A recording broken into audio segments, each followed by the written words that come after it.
আসসালামু আলাইকুম। আশা করি সবাই ভালো আছেন।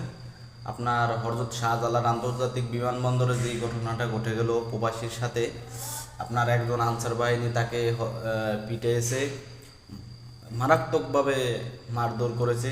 কিন্তু ওটা করা ঠিক হয় নাই, মারধর করাটা ঠিক হয় নাই। এটা খুবই দুঃখজনক। চাইলে একজন পুলিশের হাতে ধরে দিতে পারতো অথবা একজন সেনাবাহিনীর হাতে ধরে দিতে পারতো, কিন্তু এইভাবে মারা ঠিক হয় নাই। আপনার এই সৌদি আরব, আপনার একজনে আরেকজনকে ধাক্কা দিলে 5,000 রিয়াল জরিমানা হয়। আপনি একজনে আরো একজনে আপনাকে ধাক্কা দিছে, 5,000 রিয়াল সে আপনাকে দিবে। এটা সৌদি আরবের নিয়ম।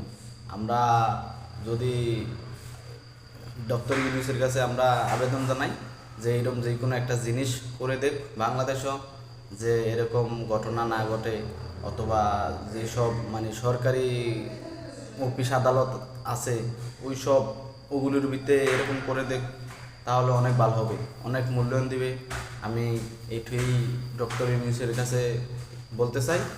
আমার ভিডিও ডক্টর ইউনূসের কাছে যাইব কি না সেটা বলতে পারি না, যদি যায় তাহলে তো ভালোই, আলহামদুলিল্লাহ।